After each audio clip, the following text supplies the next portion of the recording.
Pre-recorded from Joe's mom's basement, it's a rewind episode of the Stacking Benjamin Show.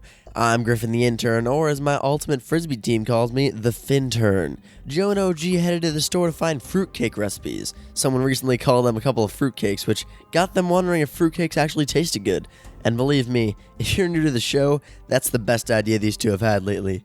But before they left, Joe handed me a cassette tape with episode 236 on it, the top 5 worst rules of thumb.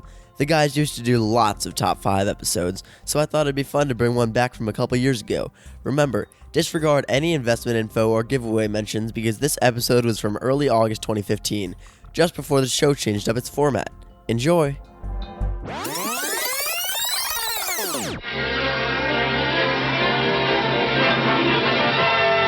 And now we're pleased to bring you our feature presentation.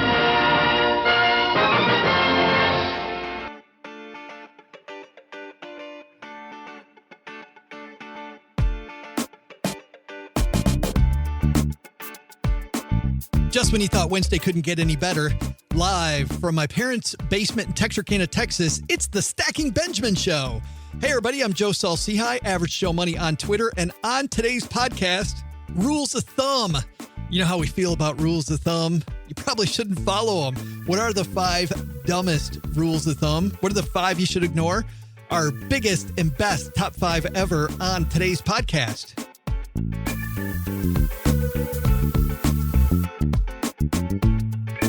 And here he is, the guy who's a top 5 all rolled into one. He's the top one, the one and only OG. What's up? Man, so it is Wednesday, hump day. Already Wednesday. It is already. Man, do we have an action-packed show today. How long has it been since we've done one of these top 5s? It's been ages. It does seem like a long time ago. Yeah, and actually, I have to thank our listener, Timothy. Timothy was actually on our roundtable once, too. Timothy wrote in and said, you know what? When Tucker was here doing the Rewind episodes, we had a top 5 on one of those, and he said, I realized how much I missed it. And he gave me some ideas. He gave me like 10 ideas for top 5. So this comes from Timothy's idea. So thanks a lot, Timothy, because I thought, man, you're right. It is time for a top 5. Dog Days of Summer, bring on the top 5. And you know what else you should bring on? Bring on stackingbenjamins.com/magnify money. Because when it comes to places to look for better products to make your money management easier, that's where we're looking. Nick wrote me a note recently talking about savings accounts, and he says the war for deposits continues. But here's the key, OG. This is interesting. He says it's only being fought online. If your money's at a brick and mortar bank, you're probably missing out. The average rate at a traditional bank, 0.01%. That's not 1%, that's 0.01%. The average rate online is 1%. So you can see the best deposit rates at Magnify Money, and it's easy to move. Everybody needs an emergency fund, but there's no reason, Nick says, to earn 0% on your emergency fund. You can see the rates here, stackingbenjamins.com/magnify money. And they have a place to compare your savings accounts. You just go to the Magnify Money page, and it's very easy to toggle to find out which one's best for you. Also, after you do that, head to stackingbenjamins.com/SoFi because they are the #1 marketplace lender when it comes to refinancing your student loans and picking up a new mortgage or a personal loan. Some of the best rates in the business. You have to have a high credit score, which is how they get the rates so low. You're not going to find better rates, and you've got supreme flexibility. What I was looked for when I was a financial advisor was, how can I bend a loan to suit my client's interest the most? Well, SoFi, S-O-F-I, gives you tons of different ways that you can pay back your loan, which means that you're in the driver's seat. Head to stackingbenjamins.com/SoFi and get your debt managed. Don't go to SoFi to take on new debt. Don't go to Magnify Money to take on new debt. Go there to get rid of debt. Right, OG? Unless there's something you really, really, really want to buy. And then go for it. And then who cares about the American dream? All right, we've got your top 5 coming up. But before that, we've got some headlines. Hello, darlings. And now it's time for your favorite part of the show, our Stacking Benjamin's headlines. This comes from Financial Planning Magazine. Robos could see a new player, another one getting in, OG. Wells Fargo says following strong second quarter earnings for its wealth management unit, Wells Fargo executive said the firm was considering developing robo-advisor technology. Chief Financial Officer John Shrewsbury said during a call with analysts the firm had undertaken a variety of initiatives in wealth management to, quote, modernize and create service compatibility to attract new investors and to better serve the investors that we have. Here's what you've got. You got advisors who are consistently having to move upstream because of fee shrinkage, right? Huge problem, shrinkage. For you. But fees are getting smaller, which means that they have to look for people with bigger and bigger amounts of money. And on the other side, you've got this underserved market of people with $10,000 to $20,000 to invest. It's an unfortunate trend in the industry for sure, but I think it can be handled by advisors a little bit differently than just offloading all of their clients that are under a certain threshold. There's a huge gap of space between the average advisor who is now over the age of 50 and new advisors. There's not as many new advisors. So, and part of the reason for that is that they don't have that sales mentality like you did and I did when coming into the business. I think that they see financial planning more as a profession, like a lawyer or an accountant, whereas I think you and I probably knew right out the gate that it was more of a sales job. A sales job that turns into a profession. Yes, sure, certainly. Yep. So there's a great opportunity for established firms to bring on younger advisors and help transition those clients, because the problem with just saying, I don't take any client that has under X dollars, right, is where is the growth of the business going to come from? You know, because I've got plenty of clients, you did too, who started with you with a $20,000 IRA rollover, who now have $400,000, $500,000, $1 million, because they just did what they were supposed to do. They saved and they listened to the advice of a good financial planner. So I think just outsourcing all of this to the internet, basically, and we've talked about this before, I think. Well, and all robos are really replacing is an asset gatherer, right? I mean, the robo's not looking at your tax strategy, although some of them try to be tax efficient. I know that's the thing that Schwab is constantly selling is tax efficiency. Betterment's selling tax efficiency. I'm sure the others are too. The frustrating thing, though, is when it comes to like, how do you squeeze more money out of your budget? How do you save the right amount of money? How are you on track for your goals? All that stuff is just gone. And part of that, I think the problem is the same problem we have a lot of people that write us letters have, which is they're like, hey, I have this advisor and he's trying to sell me this investment. And people compare financial advisors to just investment jockeys, which is, I think there's a perception issue. Well, I think there's that. I think that the other problem is when the next calamity happens, the robo-advisors are not going to be able to sit down arm in arm with their client and say, I got this. It'll be okay. There's not going to be that counseling thing that financial advisors, good ones, do, which is the behavior modification or the behavior counseling, because there is nobody, I don't care who you are. I was scared out of my mind in 2008. Weren't you? I mean, yeah. For a while you were like, maybe this is the end. Maybe this is what it looks like when everything comes crumbling down. I didn't have a huge practice, but I was managing $60 million, which also isn't a tiny practice. I mean, it was a medium-sized practice, and man, it hit the fan. I remember when Chuck Tholey was on the show. He's a big financial advisor in Dallas. And Chuck said, I mean, Chuck is managing hundreds of millions of dollars. And I said, well, was it hard keeping people calm? He said, you know what the hardest part was? Me staying calm. He said, because I didn't know what was going on. I'm trying to tell my clients to hang on. He said, yet I'm in the spot that I've never been there. Nobody's ever been there before. So he said, you really have to have a strong and Chuck's one of those guys that has a strong belief that the way the system's worked every time, even though this is different, it's still the same. Yeah. So what's going to happen when that happens again and there's no person to hold your hand? There's no person to gather around the campfire and say, yeah, we're all going through this together. Let's go to dinner and we can talk about it. You know, but you can see the allure. You can see why Wells Fargo's looking to get in. Oh, yeah. Absolutely see. And I think every firm before this is I would love to do it. Are you kidding me? You know, I would love to figure out a way to have clients that have $3,000. And don't you think there's going to be a meld happening where you're going to have financial advisors that work with robos? Like you're going to have somebody more like a personal capital model. You're the advisor, but then you offload the investment management to a robo firm. Well, that kind of already happens, right? And a lot of companies have their managed platforms and that sort of stuff. They're just eliminating the financial advisor part of it right now, which I think will become a big mistake. But again, part of that problem is that advisors have sold themselves as asset managers and not financial counselors, not financial planners. and they don't bill or charge appropriately for that anyway. So if you look at an advisor and you say, what is it that you do? And he says, well, he or she says, we charge 1% of the assets that we manage. Why would I pay you 1% when I can go down the street and pay 0.8 or 0.6 or 0.2? So I think the big lesson here for people is that there's a big difference between, they call them a robo-advisor, big difference between a robo-advisor and really an advisor. It's really a robo-money diversifier. Wouldn't you say that's probably more correct? Absolutely.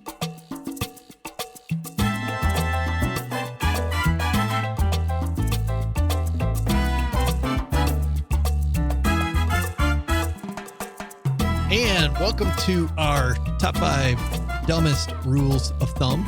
These are some just very clever rules of thumb that somebody thought of as at one point.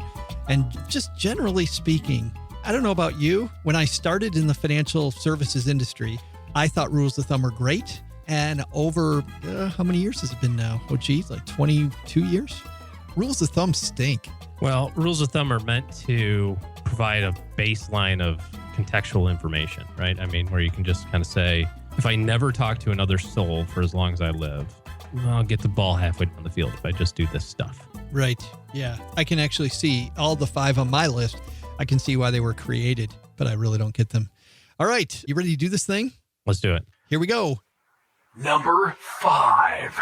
Well, who's going to go first? I'll go first. All right. My number 5 is that you should save 10% of your income. Yes. Just arbitrarily 10%. It's a nice round number. I think this got, certainly don't know why it was started, but it's an easy thing to remember. You're supposed to save 10% of your income.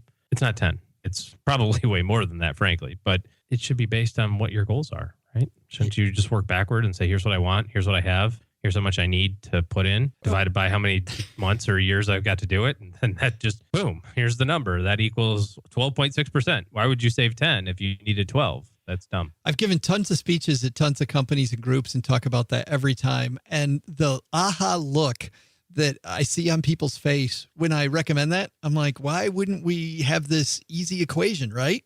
You're getting the goal is rate of return times the amount of money that you want equals the goal. So start with the goal and work backwards. How much money do I need to save and what rate of return? Yeah, sounds great. This one's interesting. I found this one on a website and I'd heard it before, but I want to include the blogger's language. The blogger says, quote, I found this on the internet and thought it was as useful as it was clever. If you find it on the internet and you think it's clever, maybe, but probably not. In this case, here it is, OG. My number 5, your emergency fund should cover X months of expenses where X is the current unemployment rate. So if there's a very high unemployment rate, you should have a higher cash reserve. That would be great if you could just snap your fingers and poof, unemployment's 10%. Poof, I've got 10 months of. But once again, why is that your goal? Because it should be more industry specific. Like I know in great economies, the economy was thriving from in the early 2000s. The economy was doing pretty well. And yet I lived in Detroit and there were a lot of people in Detroit still losing their job. So while the unemployment rate was supposedly really low, in Detroit, it was fairly high. So I think you got to look more at your industry. The other thing is, and this is a big one that Jim Rogers, the fantastic, huge investor, talks about, beware government statistics, because the number the government gives you for the unemployment rate isn't the real employment rate.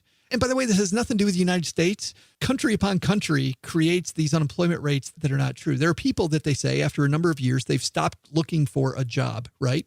OG doesn't have a job for a set amount of time, and then they take him off the rolls. He's no longer employed. He's not looking anymore. So why you would use the unemployment rate for anything is beyond me. That's my number 5. Number 4. Number four. That the market returns 10% a year. Oh, that's a good rule of thumb. The market. Please define. Please elaborate. Do tell. Let's assume for a second that the market, whatever that may be, actually does return 10% a year. Which it doesn't, but let's say that it does. What the heck does that have to do with anything? If you're basing your assumptions on what the market does, I must inform you, you will be woefully off on your projections, because it's not about what the market does. It's about what your investments do, and more specifically, even what you do with your investments. We talk a lot about behavioral advice and how people react when things aren't going so well. There's a company called Dalbar. It's Dalbar. Dalbar. And every year they run a study. It's called the Quantitative Analysis of Investor Behavior. And without going too much into the details, they look at over the last 20 years what the average investor has returned. And they do it based on tracking inflows and outflows of investments. Guess what the average investor has returned over the last 20 years? I'm going to say closer to 3. Closer to 5. Okay. About 5%. Well, if the Dow Jones or large cap stocks, let's say the S&P averages 9 and the average investor gets 5, how is that possible? Well, it's only happening because of behavior. So I would say that if you're using return projections that are based on the market, you should look at your personal history of investment returns and see what really has happened over the last 10 years, 20 years, if you've got it in investing history. And I'm going to take this on a little bit of a tangent, OG, which is, I love what you're saying about behavior, because I've never, and I don't want people to take this the right way, but you didn't say people didn't get there because of fees. People didn't get there because of behavior. I haven't seen, even though, and I'll just say this because people will think that I'm going to discount fees and how important it is to keep track of your fees. You should keep track of your fees. If 2 investments are the same, look for a lower cost option if possible. But still, people don't not reach their goals because of fees. That was a double negative. Yeah. As a matter of fact, there's a study, and I'll find it, and I'll see if I can't get it to you over the next couple of weeks. There's a study, I think it's by Vanguard, value of an advisor. So even an advisor who is charging a fee for asset management, for financial planning, provides 1.87% a year return above what a individual would do on their own. I'd love to see that. And guess what? It is produced by Vanguard. Yeah, right. Who is so you're gonna have to give me that. You're gonna have to give me that link, because I know a lot of times we talk about links. 400 people just are headed to the website right now. Your Twitter feed. Of course, that's what OG says, because that's what business he's in. Give me that link. Yeah, give it to you right now. But anyway, no, the difference is behavior. It's pulling the trigger at the wrong time. There's no doubt about it. My whole time as a financial advisor, and I'm no longer a financial advisor. I have no skin in the game anymore, yet I never saw fees kill people. I saw behavior kill people all the time. And yet we have article after article about focusing on lower fees. Remember we talked to Magnus Agenfeld about the top investors in the world? None of them talked about fees as being better investors. Well, except for Jack Bogle, who, by the way, was only in the list because Magnus put him on the list because of all the work that he's done, not that he was actually rated in the top list. I think fees are a big thing, and you should know what you pay. And a lot of people overpay for nothing, right? And it's easy for people to hide fees and companies to hide fees. But we talked about that a couple of weeks ago with these equity indexed annuities, easy to hide fees, but still behavior plays a bigger part. My number 4, the typical worker, you've heard this, should save about 3 years worth of their salary at 45. Have you heard this one? Should save about 3 years worth of their salary at 45, 5 times at age 55, and 8 times by retirement at age 67. 8 times your salary by the time you're 67. Based on what? Some people have different streams of income than other people. So if I'm somebody with a pension and I'm somebody without a pension, I'm using the same 8 times. This is very close to what you were talking about with saving 10% of your salary. I don't get where these numbers are. I think they're a good place to start. Like you said earlier, it's a nice place to start, but look at what your goal is and how much money you should have saved by a certain date. Certainly somebody who has come out of let's say they took the extra time to maybe go through residency or a PhD program, they're going to get a later start. So they may have less than 3 years worth of salary at age 45, but the game is that they'll catch up quickly because they're getting more of an income later in life because of that degree prowess, which is why you should always make sure that your degree is going to pay when you look for a student loan. Number 3. All right, number three. Which one should I do here? Your house should only be 2.5 times your income, the value of your house, your purchase price. Do you have any commentary on that, or should I just keep on expanding? I thought you were going to go a different way with that, about the house should only be a certain percentage of your income. Oh, I'm sorry. What did I say? You said that it should be 2.5 times your income, but I was talking about like your house payment should only be, 20 to 30% of your take-home pay. Well, I think from a payment standpoint, I can't argue too much with that. Well, you can. You can if you've got somebody who has an exorbitant income. If they've got plenty of money to live the lifestyle they want, they could be 50% if they're bringing in a couple $1 million a year. I don't know. That still seems like a pretty healthy paycheck. I like that. I do like that rule of thumb. Yeah. You know, I like that banks say 40, 43%, and Dave Ramsey says 25%. I like the fact that Dave Ramsey's lower than the bank. We'll agree on that. Yes. I'll tell you, I would never buy a house that was 25% unless I was making a gajillion dollars. Yeah. You know, some of it housing market related, I suspect. But again, the 2.5 times your annual income, like for what? What does that have to do with anything? If I make $100,000, I should only buy a house worth $250,000. What if I'm putting down $150,000 of down payment money? To your point, for my mortgage on $100,000, it's only going to be $6. You know, if I'm making $100,000 a year, my payment then is less than 10% of my income. By the same token, should I juice that up and say, okay, I can get up to $2,500 a month of payments. I can get up to $3,000 a month of payments, almost $4,000 payments against $100,000 income. Phew, I don't know about that, but I don't think that having a rule of thumb of just, you know, we can only shop in the 250,000 range, Yeah, sweetheart, because we make 100,000. That's a pretty bizarre stupid. rule of thumb. I'm not excited about that one. As am I not excited about my number 3. You've heard this one, OG. You ready for this one? You'll probably have this one later. Invest your age in bonds, or put a different way, 120%. Start off with 120% equities minus your age, and then that amounts equities, and then you go to bonds. 2 ways of saying very similar things. Why at age 65 should you have 65% of your portfolio in bonds? Or if you do it the other way, if you're going to go 120% your age 60, why would you have 40% of your portfolio in bonds? Just because, why? Because it has nothing to do with your goal. Don't get it. Don't understand that one at all. You going to comment on these? Not on that one, because I might bring that one up in a little bit. All right. Number 2. My number 2 is having X times your income in life insurance. Oh, What? Is that your number 2 also? oh no. No, that's not my number 2. I was trying to decide if that was going to be my number 1, but I was gambling that maybe you had that one. That's all right. Hit it, and then I'll hit it again. X times of income. Again, based on what? You know, I make $100,000 a year. I should have $500,000 of insurance. Folks, $500,000 of insurance is at best going to pay out $25,000 a year of income if I want to last a long time. If I'm a young kid and I got a family, how about this? How about you sit down with your spouse and say, or significant other, and say, what should we plan on if one of us gets, you know, mowed down by the UPS driver or something? You know, no offense to UPS drivers. Do we want to send the kids to college? Should we put a fund together for that? Do we want to pay off the debt? Do we want to pay off my student loans? Do we want to pay off the house? Are you going to work on Monday morning? You know, if it happens on Saturday, are you going to work on Monday, or are you going to take some time off? What do we tell the kids? And you sit down and you figure it out and put pencil to paper, and don't be surprised if the number comes in at 2 or 3 million. That's the math. You know, you can't argue with the mathematics. You can just say, I don't want that. But you can't say, well, that's stupid. Right. Because we've talked about this. You and I both have handed out insurance checks before. Not a single person has said, oh my gosh, that is way too much money. No. Take half of that and just give it to charity because I don't need it. Yeah, start off with the income stream you need and work backwards.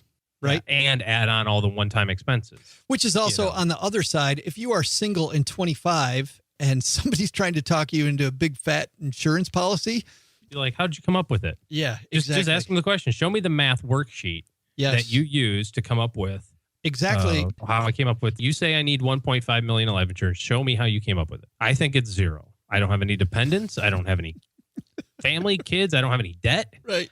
You know, I'm not trying to look for the boogeyman around the corner here in case my parents decide that I'm worth more dead than alive. So, yeah, but my number 2 is back toward your save 10% of your salary. And it's a rule of thumb that people think is government sponsored, because on a plan document now for auto enrollment, if you're going to get auto enrolled, if a company signs up for auto enrollment, the minimum is 3%. And I've read several places people that think that 3% of your salary for retirement is the number, because that's the minimum that they put on the plan document. And a lot of plans just use the default. So saving 3% for your retirement, you said, OG, that 10% won't get you there. 3% isn't going to come anywhere close to getting you there. That's why it's my number 2 dumbest rule of thumb.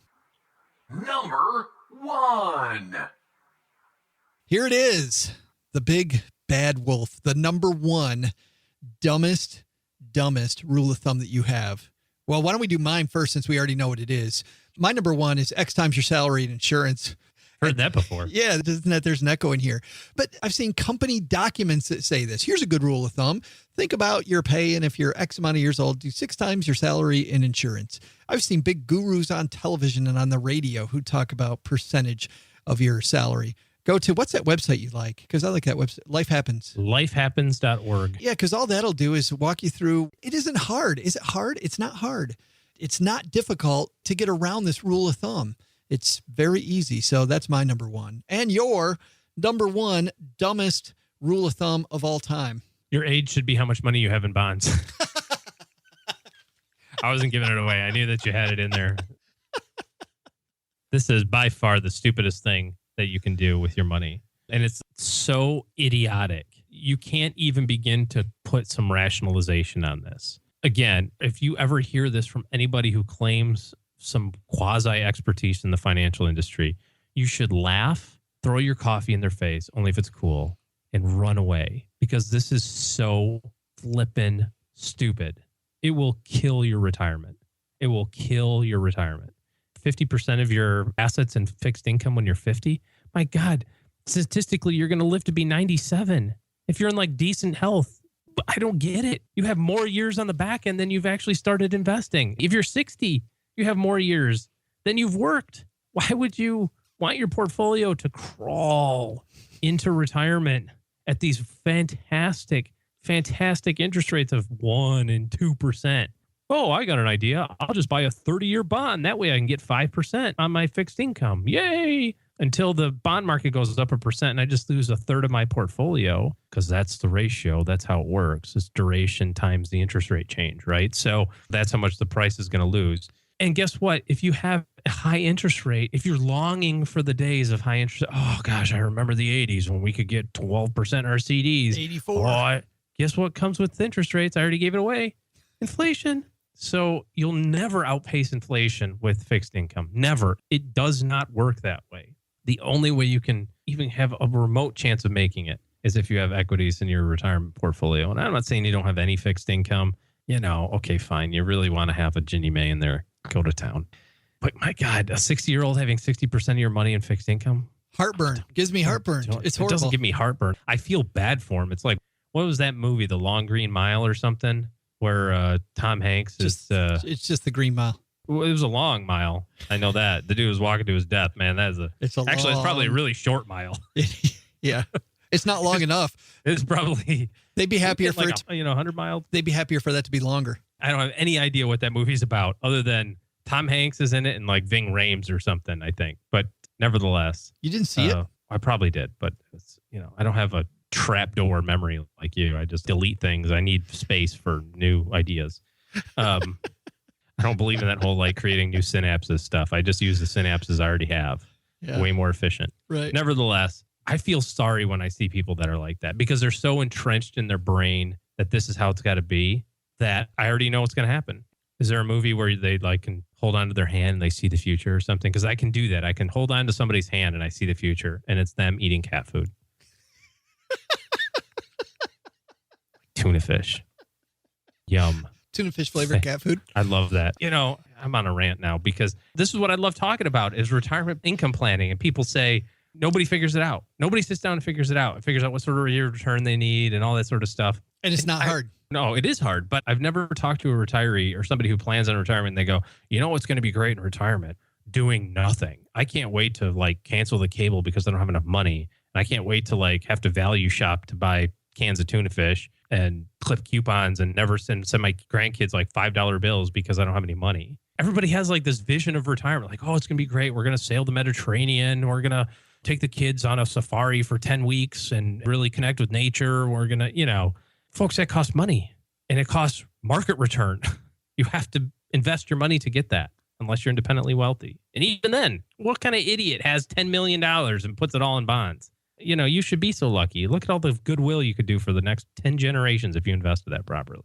Do not put your money in bonds because of your age. Oh, I'm 37. I should have 37% in bonds. Stupid. And whoever said it is stupid. How do you feel? Better, but still angry.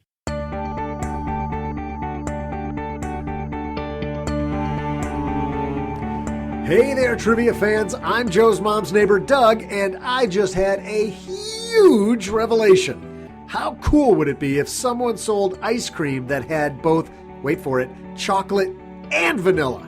I bet that'd go over. I'm going to go work on that. I'm going to go do my due diligence, as the Mark Cubans of the world call it. But for now, I'll leave you with this trivia question. In 2015, the most expensive auction for a painting occurred. The name of the painting? Les Femmes d'Alger. Les Femmes d'Alger. Yeah, that's it. It was painted in 1955, and it sold for $179.4 million. So what's my question? Who painted it? I'll be back with the answer, and I'm sure more details about my ice cream empire shortly.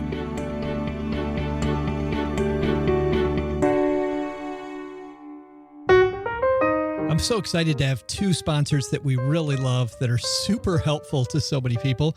Our first is Magnify Money. Check them out at stackingbenjamins.com/Magnify Money. And if you're somebody like a lot of us that didn't get an education about money in school, well, guess what? Magnify Money will not only help you compare your checking, your savings, and your credit cards, they also have a graduate guide. What's a graduate guide? Well, Nick Clements, CEO of Magnify Money, told us what it's all about. Right. Well, we went out and we pulled recent college graduates who are about 5 years out and said, what are your biggest regrets? And some of their biggest regrets were not handling their student loans right away when they got out of school, organizing them and finding out the best way to pay and manage that going forward.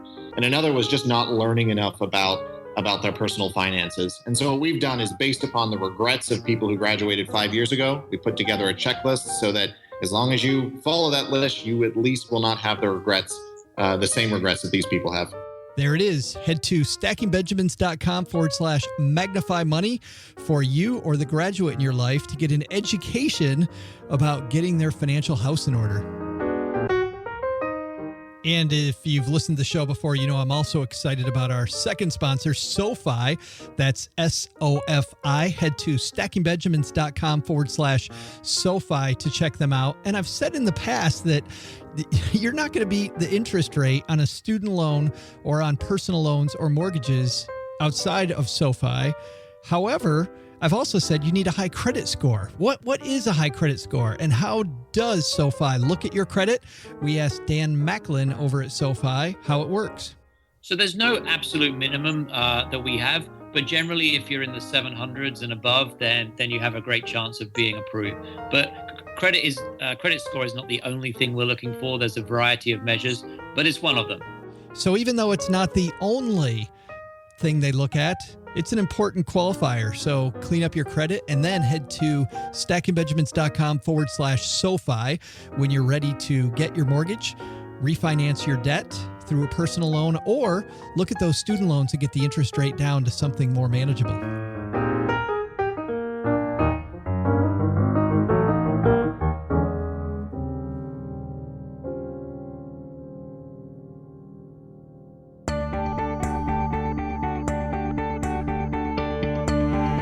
Hey there, trivia fans. Who knew? Apparently, they've been doing vanilla and chocolate for ages. Some naming savant even came up with a name for it called Swirl. Man, it's hard keeping up with times these days. That's what I get for sticking with orange sherbet all these years. Well, I'll figure out a better way to make money later, but for now, let's tackle your thrilling trivia answer. And the question? In May 2015, the most expensive painting ever sold at auction happened. The painting was called Les Femmes d'Alger and was painted in 1955. It sold for $179.4 million. Who painted it? Pablo Picasso. Imagine how many swirl ice cream cones you could buy for that kind of dough.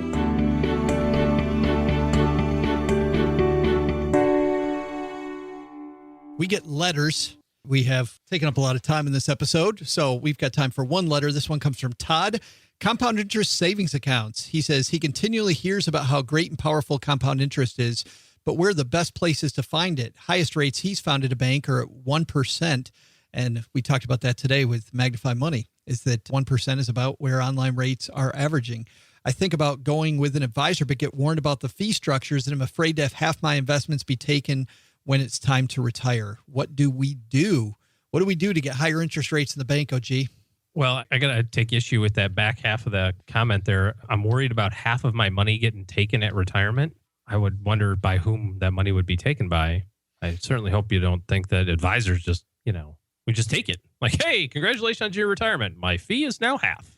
I don't know where he's coming up with that. But you're not going to go to a financial advisor to get better interest rates on a bank account because you're right. If they're helping you, they're charging you money for that, and it's going to eat into it. You got to be okay with 1%. That's the going rate. Maybe you can find 1.1.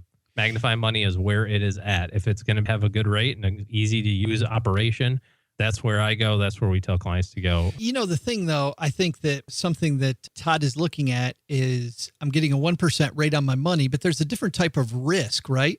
Like people don't go higher than that because they're afraid of the risk of fluctuation of things going up and down. But there's a risk if Todd doesn't need the money for 10 years, he can certainly beat that interest rate over time. I'm assuming that this is his savings money and he's just trying to get 1.25 and not 1. If it's his savings account, he's not going to do better. Yeah, you're not going to do better. I mean, if this is long-term money, then it shouldn't be in the bank at all. It should be invested. And that's what I thought when he was talking about advisors. When he's thinking about going to an advisor, but I'm worried about the fee structures that advisors have. I think what he's alluding to, and this is just a thought, he's alluding to other types of investments. And there's an investment pyramid, like a risk-reward pyramid that has savings accounts on the very bottom, and then treasuries just above that. Just above that are different types of bonds when it comes to risk and reward over longer periods of time. And then we get into stocks like low risk stocks that pay a huge dividend up through tech stocks and international emerging market stocks. Then you go into collectibles, precious metals. And precious metals, by the way, are higher on the risk reward scale, not because they actually historically have returned higher, but because they will go in a hurry straight up, and then they will go in a hurry straight down. So you can make a ton of money in metals, but you can also lose your butt metals. 8 times more volatile gold is than the stock market. So, and then the top of that pyramid is collectibles. I mean, if you want to make great money, but the chance of you actually making money is slim, just, go do baseball cards. So there's a risk reward pyramid, and you've got your savings account at the bottom. So the best thing to do is to start looking at the higher areas of the pyramid, and you'll find higher interest rates, but you're also going to find more fluctuation over time. But if Todd's got 10 years till his goal, he shouldn't be anywhere near a savings account, OG. Agreed. Go find an advisor, turn your money over to him, and do your research, and then turn your money over to him and be good. If you have questions, by the way, about the advisor, always check the FINRA broker check site. We have a link in your browser. Put in stackingbenjamins.com/broker check. That will take you to the FINRA site where you can look up a broker's record and see if what they're telling you that they have a clean record is really the truth. Because FINRA, the regulatory agency that link sends you to, that's their job, is to monitor that stuff. So thanks to Todd for the note. If you've got a letter for us, send those to joe@stackingbenjamins.com.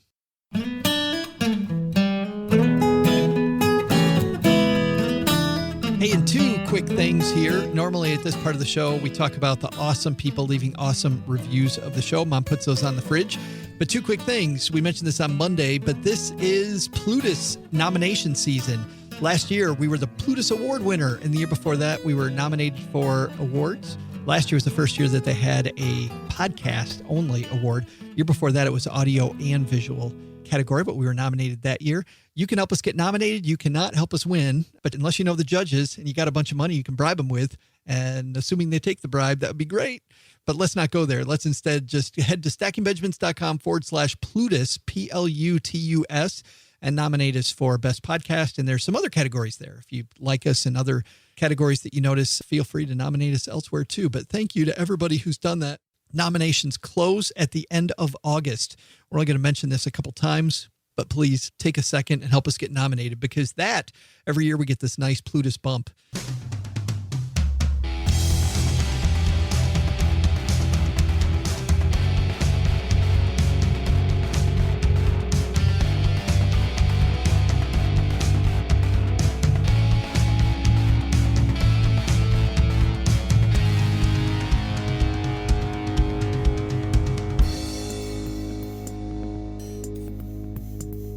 That's it, eh?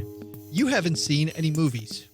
I haven't seen a movie lately, but I have been catching up on some programs, and I've got a preview of one that starts in a week. This is going to be fantastic. Listen to this.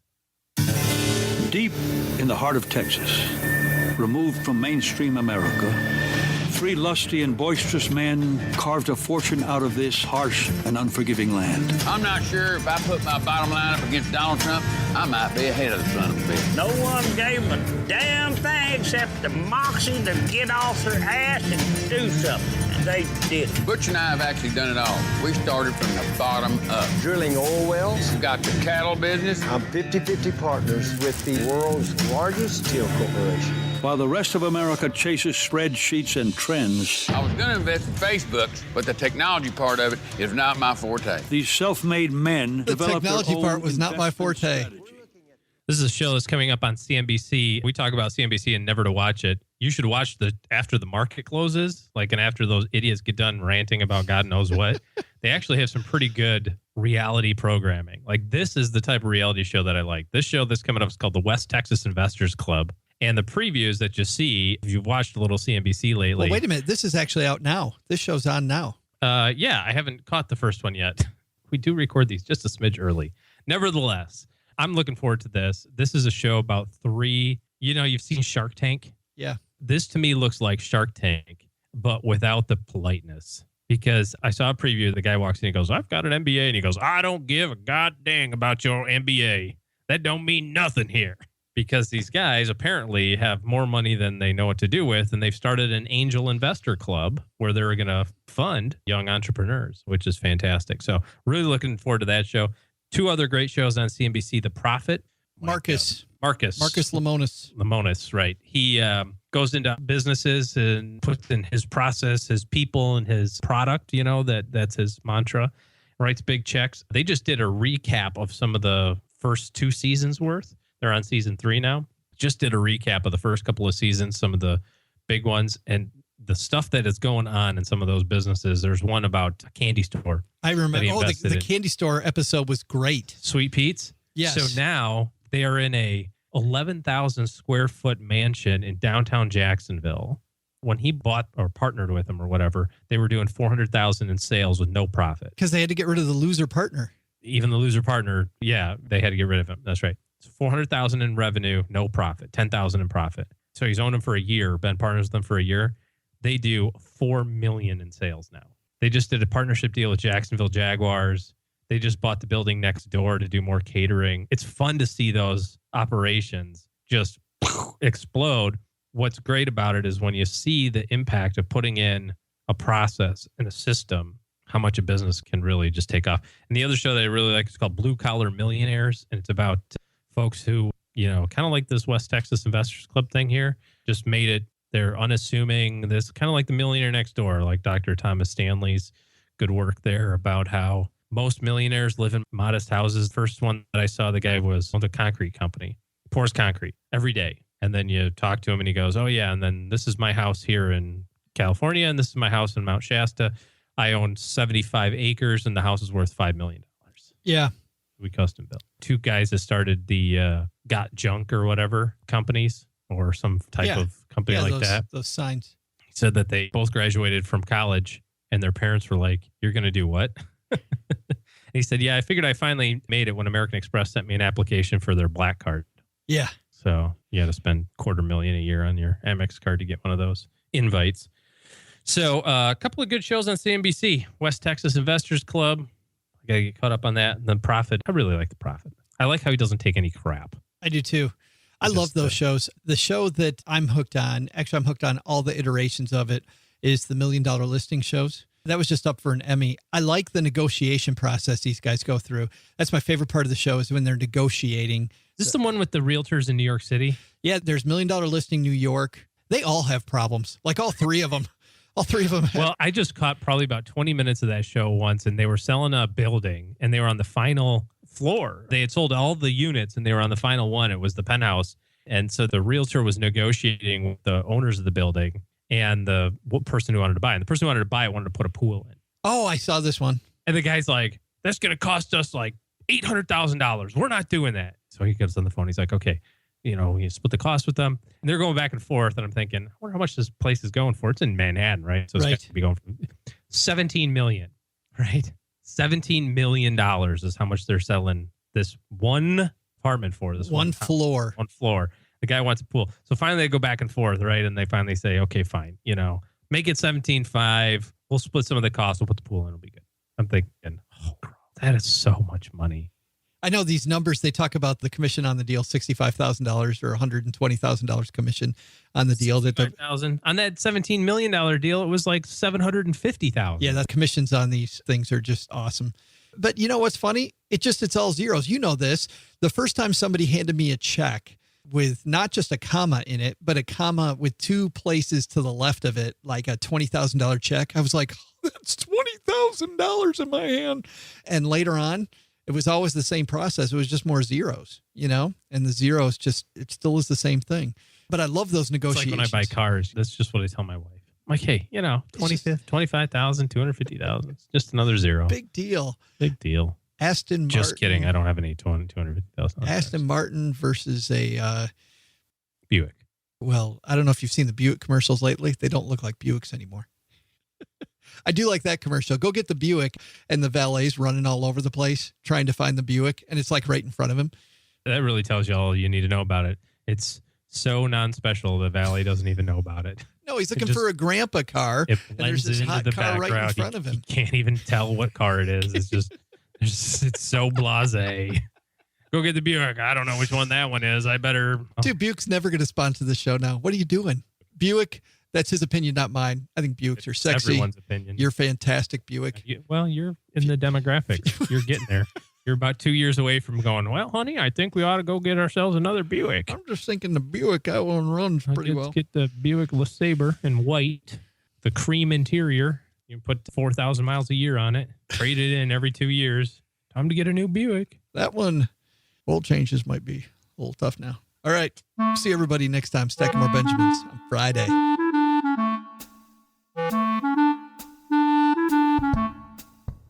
This show is the property of the Free Financial Advisor, LLC, copyright 2015, and is produced by Joe Salcihai and edited by Joe and Isabella Bianca.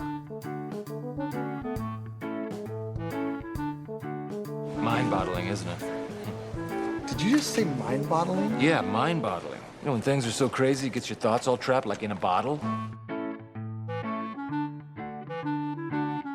Special thanks to Joe's mom for the cupcakes and special brownies she made in Colorado. Whoa, my hand is like right there, dude. It's awesome. The people responsible for this show have been sacked.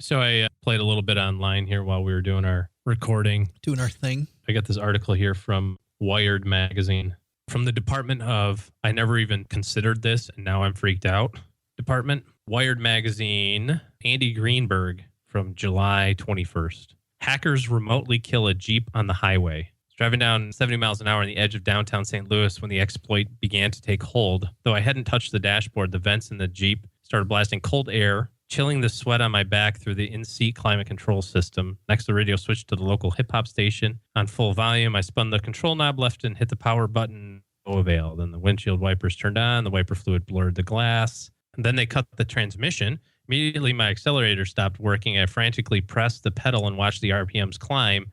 The Jeep lost half its speed, then slowed to a crawl. This occurred just as I reached a long overpass with no shoulder off to offer an escape. The experiment had ceased to be fun. So this was an experiment. At that point, the interstate began to slope upwards, so the Jeep lost its momentum and barely crept forward. Cars lined up behind my bumper before passing me, honking. I could see an 18-wheeler approaching. I hoped its driver had seen me too. Holy freak. Have you thought about this? No, but did you see the one a couple weeks ago for the guy that says that he took control of an airplane? That was a while ago. Was that a while ago? Yeah. And there was a dispute. The airline says, no, you didn't. No, that never happened, but the dude said that he did. But Yeah, he plugged it into the... But then again, if I was the airline, I'd be covering that up too. No, nothing happened. We just randomly banked. Well, no, he didn't fly the plane. I think he was like, he tweeted a picture. I remember this. He tweeted a picture of like the fuel control system or something. Like he had access to the fuel control system or something just by plugging it into the seat thing. I guess that's one of those things you're just going to have to eventually accept, right? The Internet of Things. Yeah. Freaky. Yeah. Could you imagine driving down the highway and all of a sudden your car just shuts off? Ooh. I've had that happen before, but that was something else. It was because you ran out of gas. We did have a problem on the way to, it was actually to Cheryl's dad's funeral. We were driving there and we're on the east part of Arkansas. And all of a sudden our car, it is slowing down. The lights are dimming. And I'm thinking, oh man, if I can just make it to this town, Forest City, I know there's a couple of hotels there and we don't get there. Literally the car shuts off as I pull into the parking lot of this motel that's across the street from a truck stop. And it's in the middle. I remember. Was this that you had a bird in the thing or something? Wasn't it? No. That's a whole different. This one, though, it was just dying. And luckily we were able to pull in and it's just starting to get dark. And I had pulled into this truck stop before and gotten gas. And I've told Cheryl before, I would never, ever stay at that motel. And we pull in and I'm like, okay, it's too late at night. I'm sure nothing is open. You know, it was like, I don't remember what time it was, maybe 9:30, 10 o'clock at night. I'm like, we're just going to have to spend the night here. And I got to tell you, the people at the front desk were super nice. The room was like $35 something. It was a clean, comfortable room. I think the TV had kind of everything was kind of green when you looked at it. Yeah. You know, like the color wasn't coming in right. But besides that, it was a fine room. Now, every time I drive by there, I'm like, these people saved our life. But what's funny is, so the next day I turn the car on and luckily it turns on. My family's like standing outside the car as I'm just going to experiment because I'm thinking it's going to be dead. And I turn on, the car turns on. I'm like, everybody in quick. And so we get going down the highway. We get maybe 2 miles down the highway. Everything starts slowing down. It starts dimming again. I'm like, oh man. Well, it turned out that our alternator was bad and it killed our starter too. But we come off the highway and I put the car in neutral so I can go down the ramp, right? And luckily the light turned green and there was nobody coming. It was early in the morning, so nobody's coming. So I just go out and I park in front of O'Reilly's. And O'Reilly's had just opened. And this woman at O'Reilly's goes, hey, there's a guy just down the street who I would, I don't know you from Adam. I'm just telling you, this is the best guy in town. And you know what? This guy was a Baptist preacher, a fireworks expert who still had all his fingers. He believed in free range chickens. He had like 9 kids. They had these stray cats running all over his shop. And the guy charged me next to nothing and said, pay it forward. He said, like when I got the bill, I'm like, there's no way. Where's your labor? You know what? He goes, I don't like to take advantage of people who have bad things happen to them. He's like, pay it forward. So it ended up being pretty wild. But as the guy is fixing my car engine and he's telling me he's also a fireworks expert, a Baptist preacher, likes free range chickens, I'm like, I'm not sure how far we're going to make it down this highway after this. But yeah, but that wasn't a hacker. That was spit and elbow grease will get it right started. I got this. Problem is you don't have enough mice in here. Yeah. Where's all your gerbils? When he's telling me, hold my beer, I'll take care of it. If he was a Baptist preacher, he wasn't saying hold Probably the beer. wasn't saying hold the beer. Yeah. No, he was a cool guy. He was a really cool guy. So that was in Forest City, Arkansas. Nice town.